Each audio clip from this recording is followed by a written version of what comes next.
When trading, knowing the overbought and oversold zones helps us immensely in identifying reversals with ease. To do so, most of the traders use the RSI indicator. The problem with RSI is that it is a slow indicator. If you have traded the RSI, then you will surely know that RSI signals are sometimes very late and rare. So, what should we do to get faster and regular signals? The answer is using the stochastic indicator. In this video, I will be sharing a swing trading strategy based on the stochastic indicator that can help you capture short-term swings in the market. But before we start, be sure to hit that like button and subscribe to our channel so that you don't miss on any of our new videos. First, let us understand, what is the stochastic indicator? Stochastic indicator is a short-term momentum indicator that is very similar to the RSI indicator. The basic premise of the stochastic is that it compares the current close to the highest and the lowest closes during a particular time period. So, if we chose a 10-period stochastic, it will show where the current candle is in the range of the last 10 candles. So here is the stochastic indicator. On the Indicators tab, we have two lines. The blue line here is the %K line, and the orange line is the %D line. The blue line is the actual stochastic line. It shows us the actual value of the stochastic. The orange line is simply a 3-period moving average of the blue line. Some traders like to use the crossovers of these lines to determine entry and exit points in their strategy. We will cover these crossovers later in this video. Other than these two lines, we have also marked this zone in the middle of the indicator from the 80 level to 20 level. Just like the RSI, the stochastic indicator is also used to identify overbought and oversold zone. When the stochastic goes above the 80 level, it is regarded as an overbought area, and we expect the price to make a short-term down move. Similarly, when the stochastic goes below the 20 level, it is regarded as an oversold territory, and we expect a short-term up move. So, a great strategy would be to sell when the stochastic goes overbought, and buy when it turns oversold. No, while that strategy may sound good in theory, but in real life, the price does not obey the overbought-oversold conditions at all times. So sometimes, in a strong uptrend, the stochastic may remain overbought for extended periods without any downside move.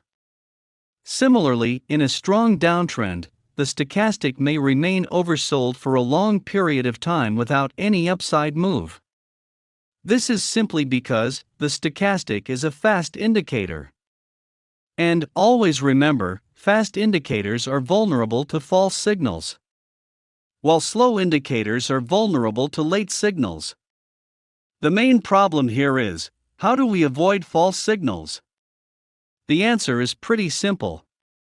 Trade in the direction of the main trend. So if the price is in an uptrend, we will only be looking for buying opportunities.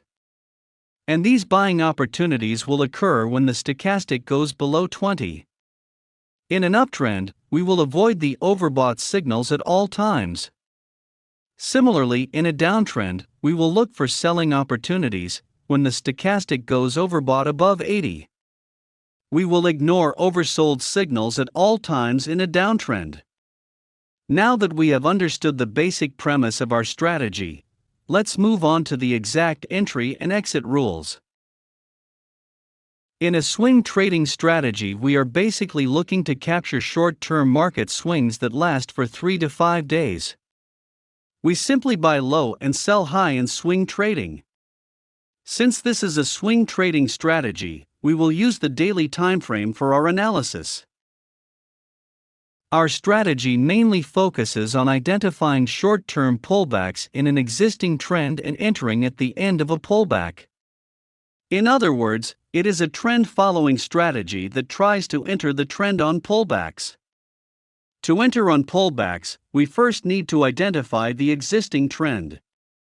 To do so, we will use two moving averages.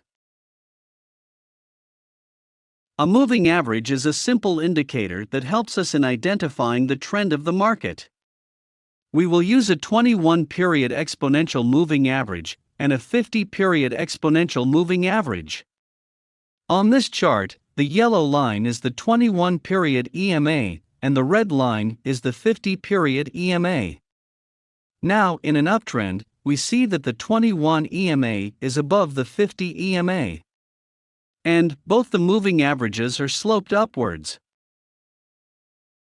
And in a downtrend, we see that the 21 EMA is below the 50 EMA.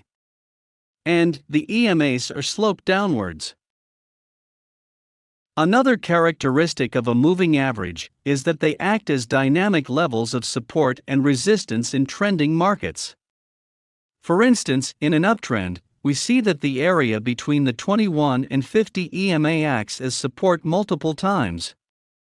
Similarly, in a downtrend, we notice that the area between 21 and 50 EMA acts as a resistance multiple times.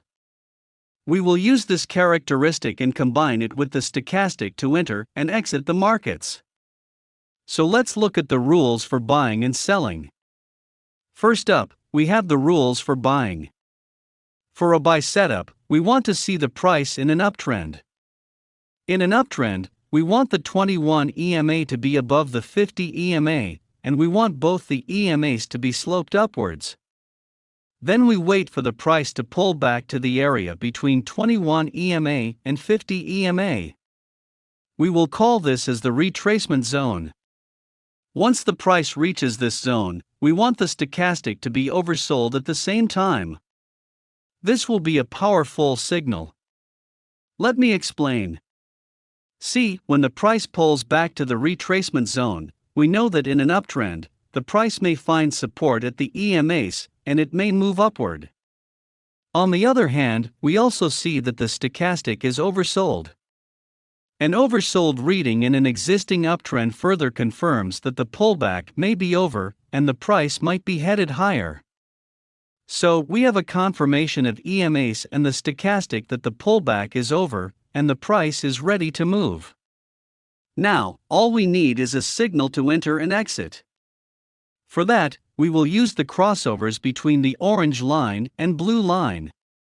Remember, I told you that traders use these crossovers to generate buy and sell signals.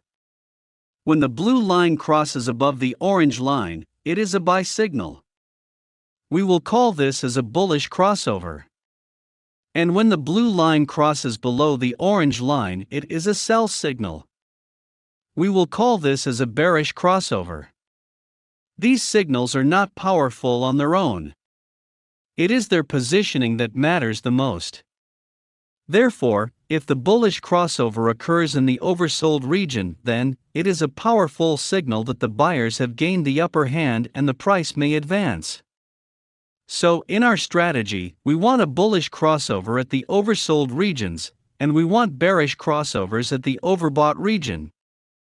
Back to the strategy, in our buying setup, once the price is in the retracement zone, and we have an oversold on stochastic, we are looking for a bullish crossover. On this candle, we finally get a bullish crossover, and we shall buy at the close of the day. We will keep our stop loss below the entry candle, and we will keep a profit target at the risk-reward ratio of 1:1.5. If the price does not hit our target or stop loss in the next 3 candles, we will simply exit at the end of the 3rd candle. This is because our strategy is such that we expect a strong momentum after our entry. If we do not get that momentum within 2 to 3 candles, then most of the time our stop loss will get triggered. So it's better to exit anyway. Now let's look at an example. Look at this chart. On this chart, we can see that the price is trading above the 21 and 50 EMA. We can also see that the 21 EMA is trading above the 50 EMA. Both of the moving averages are also sloped upwards. So, we can clearly identify this as an uptrend. Now, in an uptrend, we want to look for buying opportunities. To buy, we will wait for the price to pull back to the area between the moving averages. On this candle, we see that the price touches the retracement zone. Once the price reaches the retracement zone, we will look at the stochastic. On the stochastic, we see that this candle also coincides with the stochastic being oversold. So we can clearly expect the price to move upwards from here on. But we will not simply buy yet. We will wait for the stochastic to create a bullish crossover for our entry. On this candle, we can clearly see that the blue line crosses above the orange line. This is a bullish crossover. This is a perfect trigger of our entry. So we will place a buy order above the high of this candle, and we will keep our stop loss below the low of this candle. We will keep our targets at 1:1.5 risk-reward ratio. And, as you can see, the price went on to create a series of green candles that eventually achieved our targets. So this trade turned out to be profitable. Now let's look at a sell trade. On the sell trade, we will just inverse the rules that we discussed in the buy trade. Here is an example. On this chart, we can clearly see that the price is trading below the moving averages. We can also see that the 21-period EMA is below the 50-period EMA. Both the EMAs are also sloped downwards. This clearly states that the price is in a downtrend. Now in downtrend we are looking at selling opportunities only. Our job here is to wait for the price to pull back to the retracement zone.